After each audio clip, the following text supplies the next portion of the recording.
I have to say that Senator Tim Kaine is everything Donald Trump and Mike Pence are not. So Hillary Clinton has made her choice, selecting Virginia Senator Tim Kaine to be her running mate. The two made their first appearance yesterday in Tampa, Florida. That state, of course, critical swing state, one that could be decided by Latino voters. But before we see both of them again here in Philly, they will make their first joint interview on 60 Minutes later tonight. Here is part of what they had to say. He calls you Crooked Hillary. What do you call him? I don't call him anything. And I'm not going to engage in that kind of insult fest that he seems to thrive on. She's done a good job of letting the water go off her back on this. That's not the way I feel. When I see this, Crooked Hillary, or I see the lock her up, it's just ridiculous. Howard Kurtz, host of MediaBuzz and a Fox News media analyst with us in Philly. How you doing, Howie? Nice to see you. Great, Bill. I do believe I saw a tweet yesterday from Mr. Trump who called him Corrupt Kaine. So we'll see whether or not that sticks. With the selection of Kaine, what does it do for Democrats on the far left? His position on trade, on abortion, the death penalty while he was governor in Virginia?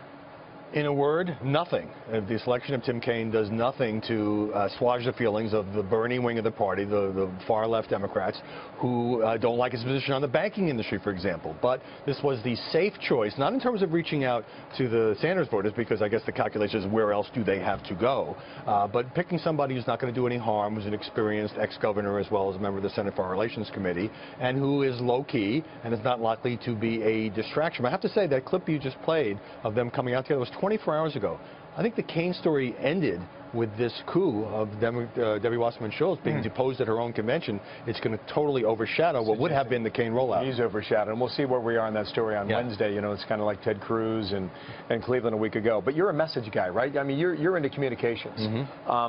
When I listened to Kaine and Clinton yesterday, it was Trump's bad, Trump's bad, Trump's bad. But where was that blank fill in the blank vision for the Democratic Party and Hillary Clinton's campaign? Did you hear that? I didn't, and here's why. Part of this event is similar to the rollout for Mike Pence on the Republican side, was to introduce Tim Kaine to the country. Most people don't know who Senator Tim Kaine is, so it was talking about the work he did in the civil rights movement. He speaks Spanish, all of that. So you got to introduce the guy first. Secondly, the whole effort here of the Clinton-Kaine team now is that we are the sober, responsible, maybe not terribly exciting, maybe kind of wonky team, to contrast, as we saw in that 60 Minutes clip, with Donald Trump, who is bombastic, who is controversial, who calls names and all of that. We're going to see that theme again and again here in Philadelphia. More on the message here. 4 days. You have 4 days to package your vision to the American people. Think about when a convention truly mattered, Republican or Democrat. When? In the modern era, they matter less and less. We have so many more sources of information. 1976, when Ronald Reagan failed to overtake Gerald Ford, that was decided at that convention. Since then, Ted Kennedy not shaking hands with Jimmy Carter in 1980 helped pave the road there. 1992, Bill Clinton and Al Gore got fabulous coverage for their Democratic convention. And the post-9/11 convention, George W. Bush, 2004, the theme security, I think that helped him on the road to re-election. Madison Square Garden, significant. Indeed. Can you say whether or not this matters? Can you say whether or not Cleveland mattered last week? I think Cleveland did matter because Donald Trump had to pass the commander-in-chief threshold, not being a career politician. We can debate whether he did or not. This is basically a do-no-harm convention. If everything goes smoothly, they'll be happy, and we'll still have a tight race. Set the plate for us well. Thank you, Howie. Thanks.